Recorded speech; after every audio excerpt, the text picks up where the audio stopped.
پڑھیے الصلاۃ والسلام علیک یا رسول اللہ وعلی آلک و اصحابک یا حبیب اللہ، الصلاۃ والسلام علیک یا نبی اللہ وعلی آلک و اصحابک یا نور اللہ، نویت سنت الاعتکاف۔ پیارے پیارے اسلامی بھائیوں اور مدنی چینل کے ناظرین، سوشل میڈیا کے ناظرین، الحمدللہ عز وجل جمعہ کا دن ہے۔ اللہ کریم ہم سب کا جمع ہونا اپنی بارگاہ میں قبول فرمائے اور آج کے دن کی برکتیں ہم سب کو نصیب فرمائے۔ درود پاک پڑھنے کے بے شمار فضائل و برکات ہیں۔ کعبے کے بدر الدجا، طیبہ کے شمس الضحیٰ صلی اللہ تعالیٰ علیہ وسلم کا فرمان عالی شان ہے، کل کلام لا یذکر اللہ تعالی فیہ فیبدأ بہ وبالصلاۃ علی فہو اقطع ممحوک من کل برکہ۔ میرے آقا فرماتے ہیں ہر وہ بات جو اللہ پاک کے ذکر اور مجھ پر درود پاک بھیجے بغیر شروع کی گئی وہ ہر برکت سے محروم و خالی ہے۔ ہمیں کوشش کرنی چاہیے جب بھی کوئی بات کرنے لگیں، کہیں کوئی آپ کی کوئی میٹنگ ہے، اللہ کا کچھ ذکر کر لیں، کچھ درود پاک پڑھ لیں۔ آپ کہیں نیکی کا کام شروع کر رہے ہیں، اللہ اور اس کے رسول کے ذکر سے اس کو شروع کریں، اللہ پاک اس کام میں برکت ڈال دے گا۔ آسان طریقہ کیا ہے؟ ہر نیک اور جائز کام سے پہلے بسم اللہ الرحمن الرحیم پڑھیں، اللہ کا ذکر بھی ہو گیا، ساتھ درود پاک پڑھ لیں، الصلاۃ والسلام علیک یا رسول اللہ۔ اب بسم اللہ شریف اور درود پڑھنے میں دیر کتنی لگی؟ میرا خیال ہے 10 سیکنڈ بھی نہیں لگے، مگر اب اس کام میں برکت آ جائے گی۔ گھر سے نکل رہے ہیں تو اللہ کا ذکر کرتے ہوئے نکلیں، درود پاک پڑھتے ہوئے نکلیں، کاروبار پر جا رہے ہیں درود پاک پڑھتے ہوئے جائیں، اللہ کا ذکر کرتے ہوئے جائیں، تو ذکر و درود آپ کی زبان پر اگر جاری ہوگا تو نبی پاک نے کیا فرمایا کہ اگر یہ نہیں کریں گے تو وہ ہر برکت سے محروم و خالی ہوگی۔ چاہتے ہیں کہ برکتیں آئیں، رحمتیں آئیں، اللہ رسول کا ذکر جو ہے وہ اپنی زبان پر جاری کر دیں۔ میرے حضور کے صدقے کلام پاک میں بھی خدا نے بھیجی ہے آیت درود پاک پڑھو، دیا ہے حکم خدا نے یہ اپنے بندوں کو، پڑھو نبی پہ بکثرت درود پاک پڑھو۔ سب اولیاء و مشائخ تمام غوث و قطب یہ کر گئے ہیں نصیحت، درود پاک پڑھو۔ ایک بار محبت کے ساتھ درود پاک پڑھ لیں، صلو علی الحبیب صلی اللہ تعالی علی محمد صلی اللہ علیہ وسلم۔ ہر جمعے ایک اور حدیث پاک بھی کوشش کرتا ہوں بیان کروں تاکہ مزید یاد دہانی ہو جائے، مزید درود پاک پڑھنے کا شوق بڑھے کہ اللہ کے نبی علیہ الصلوۃ والسلام فرماتے ہیں جس کا مضمون ہے کہ جو کوئی شخص جمعہ کے دن 200 بار درود پاک پڑھے اس کے 200 برس کے گناہ معاف کر دیے جاتے ہیں۔ ایٹ لیسٹ جمعے کو تو ہمیں کثرت سے درود پاک پڑھنا چاہیے۔ ایک بار پھر محبت کے ساتھ درود پاک، صلو علی الحبیب صلی اللہ تعالی علی محمد صلی اللہ علیہ وسلم۔ کوشش کرتے ہیں ہم جمعے کو جب یہاں بیان کی سعادت ملتی ہے تو ہم قرآن پاک کی کچھ آیتوں کی تلاوت کرتے ہیں، اس کا ترجمہ سنتے ہیں اور اس سے جو میسج ملتا ہے، جو پیغام ملتا ہے وہ سیکھنے کی کوشش کرتے ہیں۔ اللہ کریم قرآن مجید فرقان حمید میں ارشاد فرماتا ہے، پہلا پارہ ہے سورہ بقرہ ہے اور آیت نمبر ہے 62۔ ارشاد ہوتا ہے بسم اللہ الرحمن الرحیم، ان الذین آمنوا والذین ہادوا والنصارى والصابئین من آمن باللہ والیوم الآخر وعمل صالحا فلہم اجرہم عند ربہم ولا خوف علیہم ولا ہم یحزنون۔ اب اس آیت کا ترجمہ کیا ہے؟ آیت کا ترجمہ یہ ہے، ترجمہ قرآن، آسان ترجمہ قرآن کنز العرفان، بے شک ایمان والوں نیز یہودیوں اور عیسائیوں اور ستاروں کی پوجا کرنے والوں میں سے جو بھی سچے دل سے اللہ پر اور آخرت کے دن پر ایمان لے آئیں اور نیک کام کریں تو ان کا ثواب ان کے رب کے پاس ہے، ان پر نہ کوئی خوف ہوگا اور نہ وہ غمگین ہوں گے۔ اب یہ بڑا خوبصورت یوں سمجھیے ایک سینیریو تھا، ایک زبردست یوں سمجھیے اس کے پیچھے پس منظر ہے۔ واقعہ ہے ایک ایسے صحابی کا جو تمام صحابہ میں سب سے لمبی عمر جن کو ملی، اور وہ صحابی ہیں حضرت سلمان فارسی رضی اللہ تعالیٰ۔ یہ سب باتیں ہمیں پتہ ہونی چاہیے۔ 250 سال کے قریب آپ کی عمر تھی، اور آپ نے جس طرح اللہ کے نبی کو تلاش کیا ہے نا، جس طرح ایمان ان کو ملا، جس طرح نبی پاک کا ساتھ ملا، جس طرح وہ پیارے آقا کے پاس پہنچے، یہ لمبی داستان ہے۔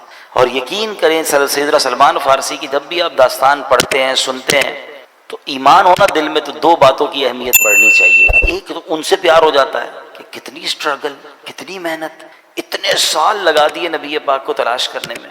دوسرے نمبر پر ایمان کی اہمیت ہے کہ ایمان کی تلاش میں انہوں نے کدھر کدھر سفر کیا۔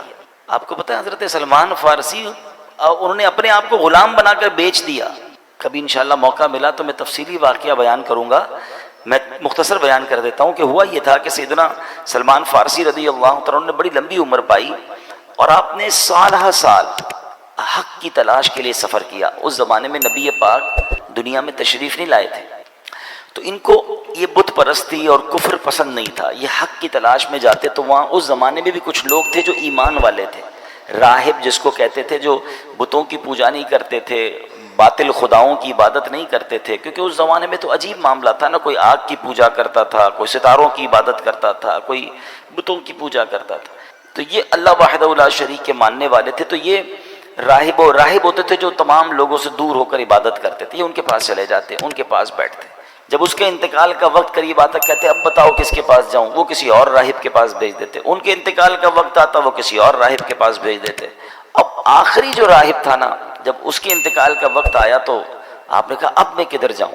تو اس راہب نے کہا کہ اب میں دنیا میں کسی اور کو تو نہیں پاتا، ہاں اب آخری نبی کے مبعوث ہونے کا وقت ہونے والا ہے، تم ایسا کرو کہ ان کے پاس جاؤ اور ان پر ایمان لانا، ان کی خدمت میں چلے جانا۔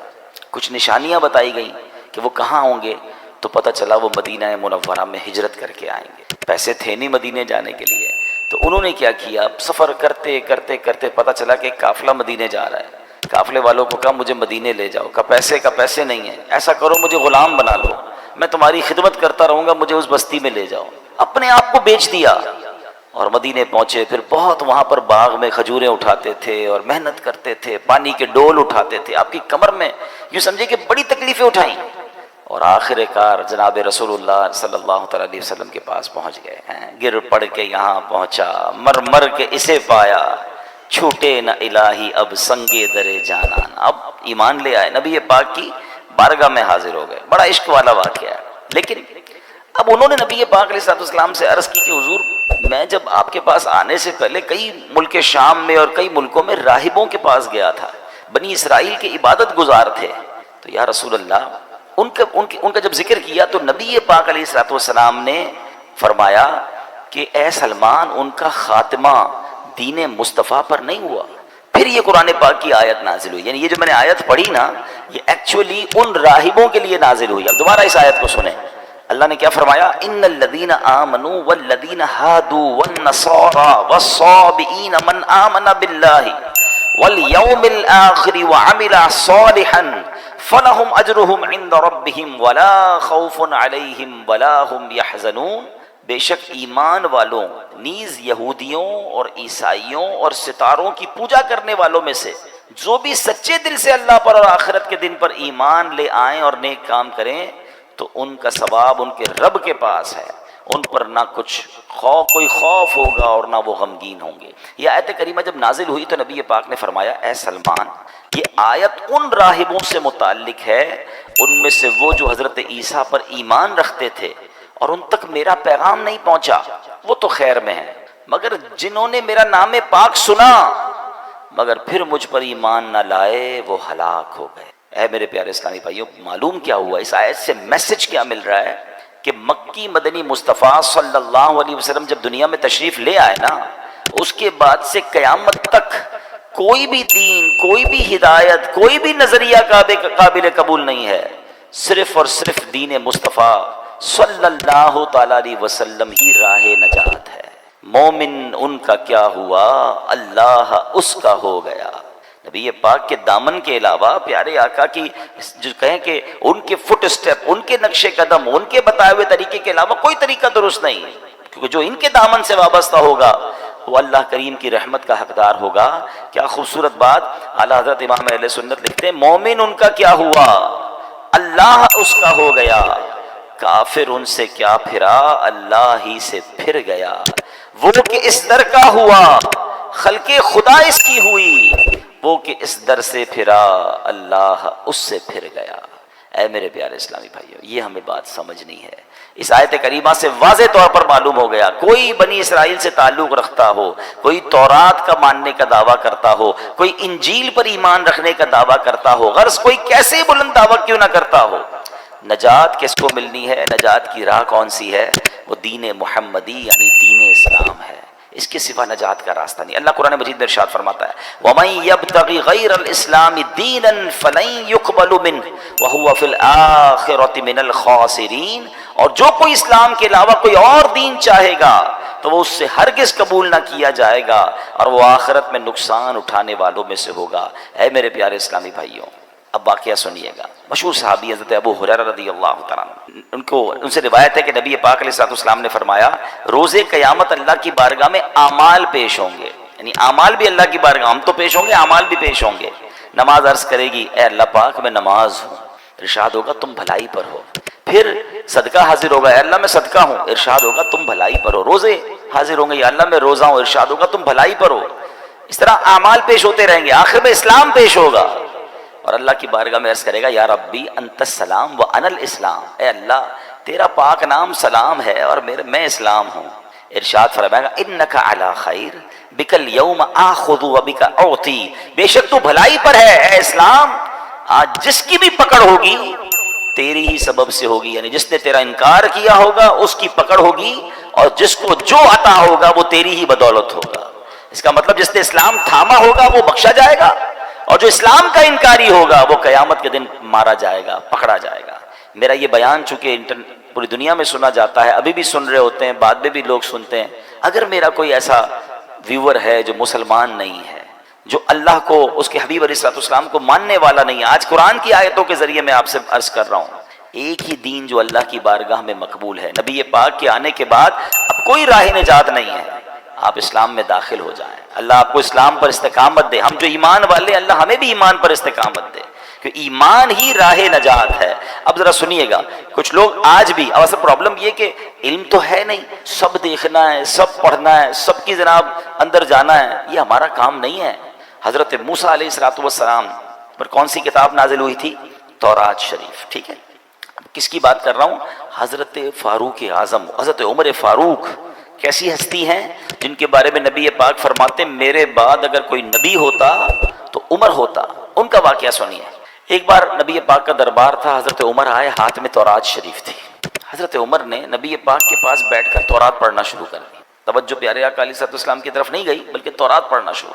جیسے جیسے آپ تورات پڑھتے جاتے تھے نا، میرے آقا کے چہرے کا رنگ بدلتا گیا، جلال شریف، نبی پاک کے چہرے پر جلال کی وجہ سے رنگ بدلتا گیا۔ حضرت ابوبکر صدیق نے حضرت عمر کو روکا، اے عمر نبی پاک کا چہرہ تو دیکھو، پیارے آقا کے چہرے کو تو دیکھو۔ حضرت عمر نے جیسے ہی نبی پاک کے چہرے کی طرف دیکھا تو جلال کی کیفیت، فوراً تورات شریف بند کیا، نبی پاک سے معافی کے طلبگار ہوئے۔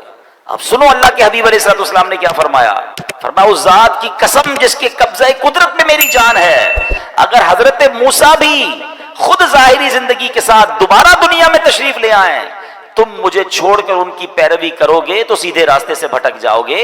اگر اب حضرت موسیٰ ظاہری زندگی کے طور پر واپس آ جائیں تو وہ بھی ضرور میری ہی پیروی اختیار کریں گے۔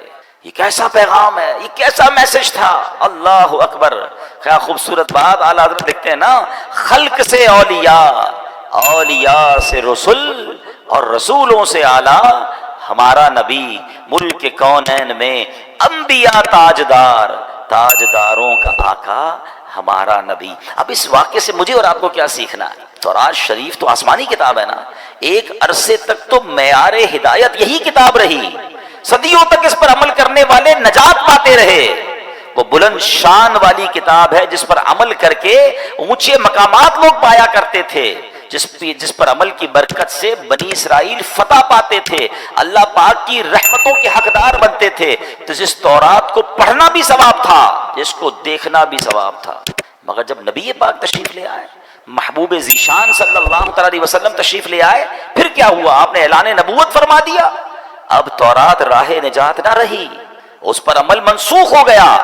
اب غور کریں، جب پچھلی آسمانی کتابوں کے بارے میں یہ اصول ہے، یہ حکم ہے، تو اب جو نئے نئے فتنے اٹھ رہے ہیں، نئے نئے طریقے ایجاد ہو رہے ہیں، نئے نئے فارمولے لوگ لے کر آ رہے ہیں، ذرا غور کیجئے وہ کیسے راہ نجات ہو سکتے ہیں، وہ کیسے ہدایت کے راستے ہو سکتے ہیں۔ آج لوگ کہتے ہیں میں سب کو سنتا ہوں، میں ذرا غیر مسلموں کے بھی کلپس دیکھ لیتا ہوں، میں ذرا بد مذہبوں کی باتیں بھی سنتا ہوں، میں ان کے دلائل بھی پڑھتا ہوں، اپنا قرآن پڑھا نہیں ہے، اپنے دین کے بارے میں کچھ پتا نہیں ہے، اور ان لوگوں کی باتیں سننی ہے۔ مجھے بتاؤ ہم سے کتنا زیادہ حضرت عمر کا علم ہوگا؟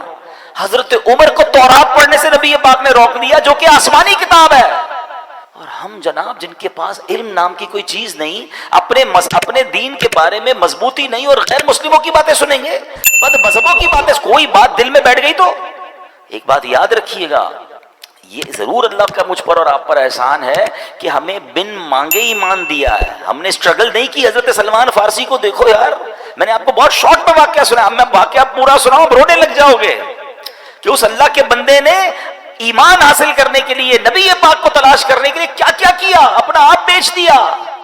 میں نے اور آپ نے کیا کیا؟ ہم تو پیدا ہی مسلمان گھرانے میں ہوئے بغیر مانگے، اللہ نے کتنی بڑی مہربانی کی۔ پیدا ہوتے ہی سب سے پہلی آواز کیا سنی ہمارے کانوں نے؟ اللہ اکبر، اللہ اکبر، میرے ماں باپ مسلمان، میرے گھر میں اسلام۔ اللہ، ابھی سوچو اگر میں اور آپ کسی اور غیر مسلم خاندان میں پیدا ہو جاتے تو کدھر جاتے؟ کیا نہیں ہو سکتے تھے؟ کیا آج دنیا میں عیسائیوں کے بچے پیدا نہیں ہوتے؟ غیر مسلموں کے گھر میں بچے پیدا نہیں ہوتے؟ مجھے کیوں مسلمان گھرانے میں اللہ نے پیدا کیا بن مانگے؟ یہ کتنا بڑا اللہ کا احسان ہے۔ اچھا پھر ایک اور احسان، چلے ایمان والا بنایا، اللہ کی بڑی مہربانی، اللہ تیرا شکر، مگر مجھے حضرت موسیٰ کا امتی بھی تو بنا سکتا تھا، حضرت عیسیٰ کا امتی بھی تو بنا سکتا تھا، اس زمانے میں بھی تو لوگ پیدا ہوئے تھے، یہ میں آخری نبی علیہ الصلوۃ والسلام کی امت میں پیدا ہو گیا، یہ کتنی بڑی مہربانی ہے۔ میں خدا کی قسم صحیح بتاؤں نا، صرف میں اور آپ ساری زندگی اسی بات کا شکر ادا کرتے جائیں تو زندگی ختم ہو جائے، شکر ادا نہیں ہو سکتا۔ کتنا بڑا مجھ پر احسان کر دیا، میری خوش قسمتی میں تیرا امتی، امتی تیری قسمت پہ لاکھوں سلام۔ یہ اللہ نے ہم پر مہربانی کی نا۔ لیکن اب ایک بات آپ سمجھ جائیے، ایمان والے تو بن گئے، مسلمان گھرانے میں پیدا تو ہو گئے، but we have no guarantee کہ ہم مسلمان ہی مریں گے۔ ہاں، ایمان بندہ قبول بھی کر سکتا ہے، اور بدقسمتی سے بدبختی غالب آ جائے تو اس کا ایمان اس سے چھن بھی سکتا ہے۔ ایمان کی فکر کرنی ہے، ایمان کی حفاظت کی دعائیں کرنی ہیں۔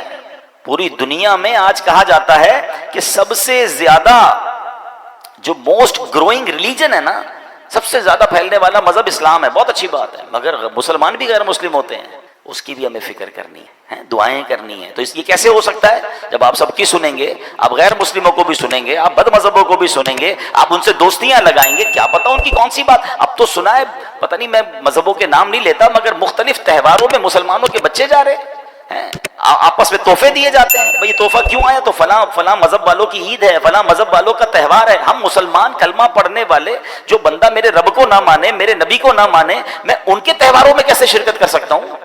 اپنے ایمان کو مضبوط رکھو، ورنہ یہی ایمان کے ضائع ہونے کا سبب ہے۔ میں آخر میں بتاؤں گا، علماء نے کچھ اسباب بھی لکھے ہیں جس کی وجہ سے ایمان ضائع ہو سکتا ہے، مگر ایمان کتنی بڑی نعمت ہے، اللہ اکبر۔ ایک بزرگ ہیں حضرت ابراہیم آجری رحمۃ اللہ تعالیٰ علیہ، ایک دن آپ تندور جلا رہے تھے، اتنے میں بنی اسرائیل سے تعلق رکھنے والا ایک غیر مسلم وہاں آ گیا۔ آپ نے اسے اسلام کی دعوت دیتے ہوئے فرمایا، اسلم فلا تدخل النار، یعنی مسلمان ہو جا، جہنم کی آگ سے بچ جائے گا۔ دعوت دینے کا انداز دیکھیں۔ میں نے بھی ابھی تھوڑی دیر پہلے دعوت دی تھی، دوبارہ دعوت دیتا ہوں، اسی الفاظ کے ساتھ دعوت دیتا ہوں، بھائیوں جو غیر مسلم ہیں، مجھے لائیو سن رہے ہیں یا بعد میں ویڈیو میں سنیں، آ جاؤ، ایمان لے آؤ، انشاءاللہ جہنم کی آگ سے بچ جاؤ گے۔ وہ غیر مسلم کیا کہتا ہے کہ جہنم کی آگ کے معاملے میں تو آپ اور میں برابر ہیں، کیونکہ اس نے کچھ قرآن پڑھا ہوا تھا، قرآن کی ایک آیت ہے، اس نے کہا کہ آپ ہی کی کتاب قرآن پاک میں ہے، وَإِن مِّنكُمْ إِلَّا وَارِدُوهَا، اللہ قرآن میں فرماتا ہے تم میں سے ہر ایک دوزخ پر سے گزرنے والا ہے۔ تو پتہ چلا جہنم میں تو آپ بھی جائیں گے، میں بھی جاؤں گا، ہم دونوں ہی برابر ہیں۔ آپ کہتے ہو جہنم سے بچ جاؤ گے۔ اچھا، اب یہ آیت کس چیز کے لیے ہے؟ اس آیت کا مطلب یہ ہے کہ پل صراط ہے نا، وہ تلوار سے زیادہ تیز ہے، بال سے زیادہ باریک ہے، اور وہ جہنم کے اوپر بنا ہوا ہے۔ ہر بندہ گزرے گا، مسلمان بھی گزرے گا، غیر مسلم بھی گزرے گا، انشاءاللہ ایمان والا خیر سے گزر جائے گا، کافر کٹ کے جہنم میں گر جائے گا۔ فرق یہ ہے، گزرنا تو ہے۔ اب ان بزرگ نے جب یہ آیت سنی نا، اللہ والے تھے، ایمان والے تھے، انہوں نے کہا اچھا ایسا کرو، ذرا اپنی چادر دو۔ اس کی چادر لی اور اپنی چادر اتاری، دونوں چادر لپیٹی، گھر میں ایک تندور تھا، آگ جل رہی تھی، آپ نے وہ چادر اس میں دونوں ڈال دی۔ تھوڑی دیر بعد خود تندور کے اندر اترے اور چادر باہر نکالی، دونوں چادریں لپٹی ہوئی تھیں۔ غیر مسلم کی چادر جل کر راکھ ہو گئی، ان کی چادر ویسی سلامت، خود تندور میں اترے واپس آئے، آگ نے اثر نہیں کیا۔ کہ یہ فرق ہے، آگ میں غیر ایمان مسلمان بھی جائے گا، ایمان والا بھی جائے گا، انشاءاللہ جہنم کی آگ ایمان والے کو کچھ نہیں کہے گی۔ یہ دیکھنا تھا، وہ غیر مسلم کلمہ پڑھ کر مسلمان ہو گیا۔ تو یہ فرق ہے، ایمان ہوا انشاءاللہ، انشاءاللہ ایمان سلامت لے کر جانا ہے نا۔ اچھا یہی بات اللہ نے قرآن میں فرمائی، ٹرائی ٹو انڈرسٹینڈ۔ جب ہم اس طرح کی باتیں کرتے ہیں نا تو لوگ کہتے ہیں یار یہ پتہ نہیں کیسے کہہ رہے ہیں ایمان جا سکتا ہے، اللہ نے مسلمان بنا دیا اب تو گارنٹی ایمان والے ہو گئے۔ نہیں، اللہ کے نبی کی دعائیں ہیں، پیارے آقا دعا کیا کرتے، یا مقلب القلوب ثبت قلبی علی دینک۔ کیا مطلب ہوا اس کا؟ دلوں کو پھیرنے والے، میرے دل کو اپنے دین پر ثابت قدمی عطا فرما۔ کون دعا کر رہا ہے؟ جس کے صدقے ایمان ملا ہے۔ پڑھتے ہو نا نعت میں شعر، تیرے صدقے میں آقا سارے جہاں کو دین ملا، وہ دعا کر رہے ہیں ہماری تربیت کے لیے کہ دل بدلتا ہے۔ اے اللہ دل سلامت رکھیو، ایمان لے کر جانا ہے۔ اچھا قرآن میں رب نے فرمایا نا، یا ایھا الذین آمنوا اتقوا اللہ حق تقاتہ ولا تموتن الا وانتم مسلمون۔ اے ایمان والو اللہ سے ڈرو جیسا ڈرنے کا حق ہے، اور نہیں مرنا مگر مسلمان، یعنی ایمان لے کر مرنا، کہیں غیر مسلم مت مر جانا۔ قرآن کا یہ پیغام بتا رہا ہے کہ ایمان والا بھی بے ایمان ہو سکتا ہے، ایمان والے کا بھی ایمان چھن سکتا ہے۔ تو اے میرے پیارے اسلامی بھائیوں، آج سمجھنا یہ ہے کہ اپنے ایمان کی حفاظت کرنی ہے۔ ایمان ہے تو سب کچھ ہے۔ نبی پاک کی راہ کے علاوہ، پیارے آقا کے طریقے کے علاوہ کوئی طریقہ نہیں جو راہ نجات ہو۔ ادھر ادھر لیفٹ رائٹ نہیں جانا ہے، اپنے ایمان پر، اپنے دین سے محبت بھی کریں۔ انفارچونیٹلی ایسا بھی ہو گیا جو خاص طور پہ غیر مسلموں ملکوں میں رہتے ہیں، یہ ذرا بہت زیادہ ایلیٹ کلاس، ماڈرن طبقے میں جانا آنا ہے، ہمیں بھی پتا ہے، وہ ادھر جا کے اپنے آپ کو مسلمان کہتے ہوئے شرما رہے ہوتے ہیں، اپنے اسلامی طریقوں پر عمل کرتے ہوئے شرما رہے ہوتے ہیں۔ اچھا ادھر سے کوئی اٹیک ہو اسلام کے اوپر، اسلام کے طریقے پر، تو خود ہی ان کی باتوں پہ ہاں میں ہاں ملا رہے ہوتے ہیں۔ ہاں جناب یہ کچھ بات مجھے بھی سمجھ نہیں آتی، تفے تم پر، اپنے ایمان، اپنے قرآنی حکم پر، نبی پاک کے طریقے پر آپ خود تک منگا رہے ہو۔ ارے دنیا کے کسی میدان میں جائیں، ڈنکے کی چوٹ پہ کہیں میں مسلمان ہوں، میں اپنے نبی کا امتی ہوں، اور جو قرآن و حدیث میں سب پر میرا ایمان ہے۔ یہ آدھا مسلمان کون سا ہوتا ہے؟ اسلام میں پورے داخل ہونا ہے اور اس پہ فخر کرنا ہے، اس پہ شرمانا نہیں۔ اور یہ ایمان مضبوط ہونے کی دلیل ہے۔ وہی پرابلم ہے نا، صحبتیں ایسی ہیں، دوست ایسے ہیں، باتیں ایسی ہیں کہ سن سن کر ان سے پیار ہو جاتا ہے، اسلام سے نفرت ہو جاتی ہے۔ اسلام کے کچھ اب دیکھیں نا، بہت سارے لوگ نکلے کہتے ہیں پردے کی کوئی ضرورت نہیں ہے، عورت کو جناب کس نے کہا؟ بھائی قرآن نے کہا پردہ ہونا چاہیے، نبی پاک نے کہا پردہ ہونا چاہیے، لوگ کہہ رہے نہیں عورت کی آزادی، میرا جسم میری مرضی۔ یہ کیا ہے؟ یہ آہستہ آہستہ، ہم نہیں کہتے عورتوں کے ساتھ ظلم۔ اسلام جتنا عورتوں کے حقوق بیان کرتا ہے، دنیا میں کون بیان کرتا ہے؟ ماں کے قدموں تلے جنت ہے، بہن کے حقوق بیان کیے، بیوی کے حقوق بیان کیے، بلکہ نبی پاک نے تو یہاں تک فرمایا تم میں بہترین وہ ہے جو اپنی گھر کی عورتوں کے ساتھ بہترین ہے۔ اس سے زیادہ کون سا مذہب عورتوں کے حقوق بیان کرتا ہے کہ ہمیں کہتے ہیں عورتوں کے ساتھ اچھے سلوک کرنا ہے، اسلام سکھاتا ہے۔ مگر یہاں یہ پرابلم نہیں ہے، یہاں ایکچولی آہستہ آہستہ اسلام دل سے نکالنا ہے، قرآن دل سے نکالنا ہے، حدیث۔ یہ ایک بات نہیں، ایسی بہت ساری باتیں آئیں گی، آپ پڑھتے جائیں۔ یا کچھ آتے ہیں دانشور کے نام پر جو ٹی وی پہ آئیں گے، سوشل میڈیا پہ آئیں گے اور آپ کو سمجھائیں گے کہ قرآن کی یہ بات ٹھیک نہیں ہے، اس پہ عمل نہیں کرنا چاہیے، اس کا مطلب تو کچھ اور ہے، یہ پلاننگز ہیں۔ اور قرآن نے کیا کہا کہ اللہ اور اس کے رسول کے پر جو ایمان لائے گا، اللہ پر جو ایمان لائے گا وہی نجات پانا ہے، اس کے علاوہ نجات نہیں ہے۔ اے میرے پیارے اسلامی بھائیو، اگر ہمیں بچنا ہے جہنم کی آگ سے، ہمیں بچنا ہے آخرت کے عذاب سے، تو اپنے ایمان کی حفاظت کرنی ہے۔ ایک بار نبی پاک علیہ السلام، دیکھیں پیارے آقا کی کیا شان، اس زمانے میں نبی پاک نے سمجھایا، ایسا لگتا ہے یہ آج کے لیے کیسی پیاری بات ہے۔ پیارے آقا نے ایک سیدھی لکیر کھینچی، پھر ایک رائٹ سائڈ پہ لکیر کھینچی، اور پھر لیفٹ سائڈ پہ خط لکیریں بنائی، اور پھر درمیان والی لکیر پر ہاتھ رکھ کر کیا فرمایا؟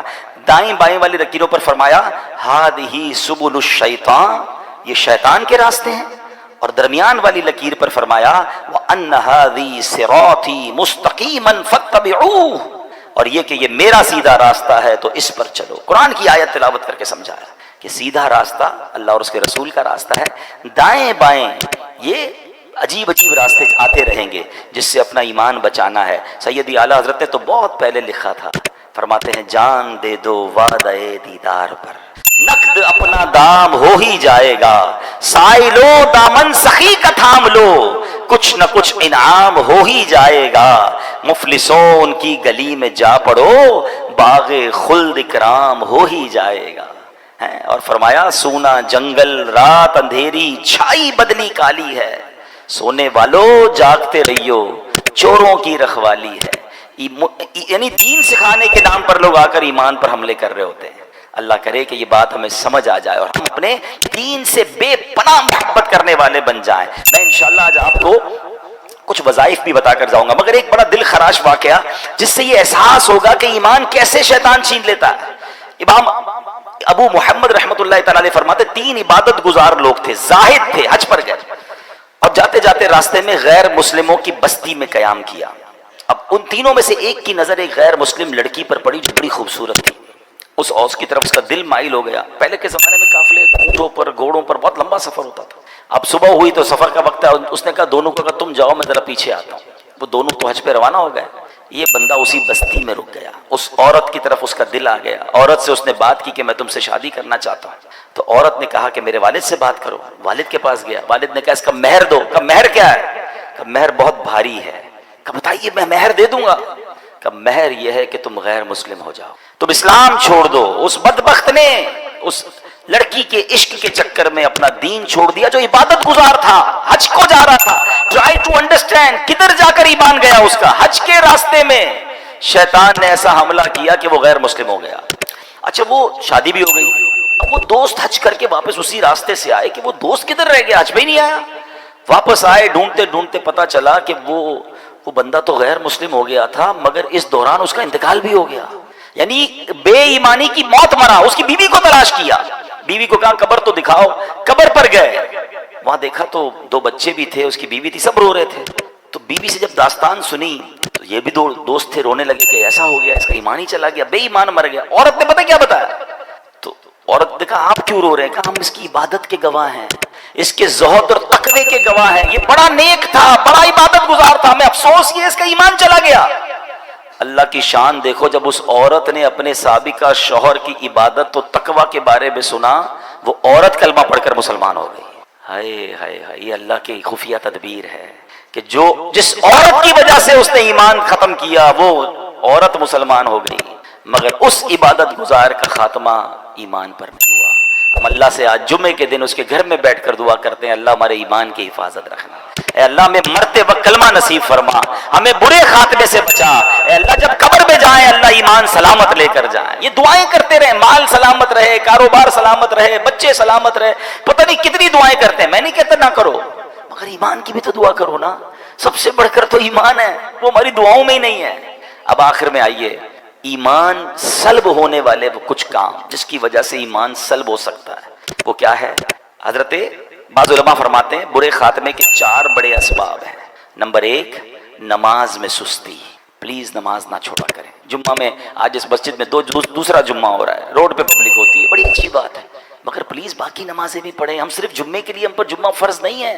یہ نماز میں سستی یہ ایمان چھن جانے کا سبب ہے۔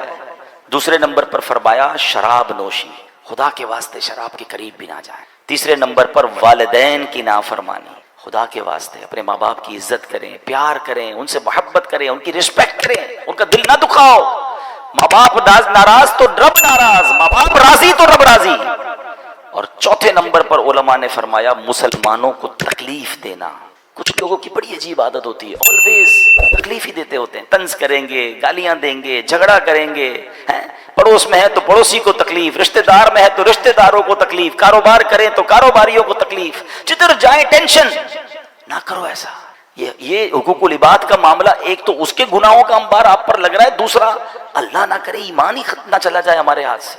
امیر اہل سنت نے کچھ اور اسباب بھی لکھے، چغلی کھانا اور اسی طرح حسد کرنا، بدنگاہی بھی برے خاتمے کا سبب ہے، فرض ہونے کے باوجود حج نہ کرنا، یہ تو نبی پاک کی حدیث ہے نا کہ جو استطاعت کے باوجود حج نہ کرے، حدیث کا خلاصہ ہے مجھے کوئی پرواہ نہیں وہ یہودی ہو کر مرے یا نصرانی ہو کر مرے۔ یہ کون کہہ رہا ہے؟ اللہ کے نبی فرما رہے ہیں حج فرض ہے پھر بھی حج نہیں کرتے، بس یار ذرا وہ بچی کی شادی کر لوں، ذرا گھر بنا لوں، ذرا کاروبار سیٹ کر لوں۔ خدا کے واسطے اگر آج مجھے کوئی ایسا میرا بھائی سن رہا ہے، میری کوئی ایسی بہن سن رہی ہے، لائیو سن رہے ہیں، اگر حج فرض ہے ابھی بھی دن ہے، فارم جمع ہو جائے گا، ابھی بھی جناب کسی گروپ والے سے رابطہ کریں، آپ کا فارم ہو جائے گا، فرض ادا کریں، حج فرض پورا کیے بغیر مر نہ جائے۔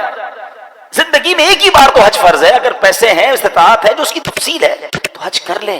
اور اب آخر میں آئیے میں آپ کو کچھ وظائف بھی بتاتا ہوں جو علماء نے لکھے کہ جو ایمان کی سلامتی کا انشاءاللہ ایمان کی سلامتی کا سبب بنیں گے، اور وہ کیا ہیں؟ ایمان پر خاتمے کے 3 اوراد روزانہ 41 بار۔ یہ اعلیٰ حضرت امام اہل سنت نے ماشاءاللہ کوئی شخص حاضر ہوا کہ حضور میرے ایمان پر خاتمے کی دعا کر دیں، تو آپ نے دعا بھی فرمائی اور ارشاد فرمایا 3 وظائف دیے 41 ٹائم روزانہ صبح کو، یا حیو یا قیوم لا الہ الا انت، اول آخر درود شریف، اور 41 ٹائم ایک بار مل کر پڑھ لیں، یا حیو یا قیوم لا الہ الا انت۔ سوتے وقت اپنے سب اورات کے بعد جب سارے آپ ورد پڑھ لیں، وظائف پڑھ لیں، سورہ کافرون پڑھ لیا کریں، اور انشاءاللہ اس کے بعد کوئی گفتگو نہ کریں، سورہ کافرون کی تلاوت کر لیں، انشاءاللہ اس کا خاتمہ ایمان پر ہوگا انشاءاللہ۔ اچھا، پھر 3 بار صبح و شام ایک اور دعا ہے جس کا ورد کرنا ہے، اللہم انا نعوذ بک من ان نشرک بک شیئا نعلمہ ونستغفرک لما لا نعلم۔ انشاءاللہ یہ بھی پڑھیں گے تو اللہ نے چاہا ایمان پر خاتمہ ہوگا، اور بار بار کلمہ پاک پڑھتے رہا کریں۔ بڑا پرابلم ہے جناب، مرتے وقت سب کی تمنا ہے کہ اللہ مرتے وقت زبان پر کلمہ جاری ہو، مگر پورا مہینہ گزر جاتا ہے کلمہ نہیں پڑھتے۔ بھائی زبان کلمے کی عادی ہوگی تو مرتے وقت کلمہ نصیب ہوگا نا۔ تو میں بھی نیت کروں، آپ بھی نیت کریں، کم از کم روز کی ایک تسبیح لا الہ الا اللہ محمد الرسول اللہ۔ افضل الذکر کہا گیا، سب سے افضل ذکر نبی پاک نے پتہ ہے کیا فرمایا؟ افضل الذکر لا الہ الا اللہ۔ تو پورا کلمہ پڑھتے رہا کریں۔ اللہ مجھے بھی عمل کی توفیق عطا فرمائے، آپ کو بھی نصیب فرمائے۔ الحمدللہ ہم نے پچھلے جمعے بھی اعلان کیا تھا کہ ماہ رمضان میں جو ہمارا یہ 3 بجے والا جمعہ ہے، یہ انشاءاللہ 3:30 بجے ہوا کرے گا، اور انشاءاللہ بیان 2:45 بجے شروع ہو جائے گا۔ آج میں تقریباً 2:17 پر بیان شروع کر دیا تھا، بہت تھوڑے اسلامی بھائی تھے، کوشش کیا کریں، اب آپ آتے ہیں تو کچھ نہ کچھ سیکھ کر جاتے ہیں نا، تو ٹائم پر آ جایا کریں، تھوڑی دیر پہلے آئیں گے، ایک تو جلدی آنے کا ثواب ملے گا، اور انشاءاللہ مزید آپ بیان میں سیکھ کر جائیں گے۔ اللہ پاک ہمیں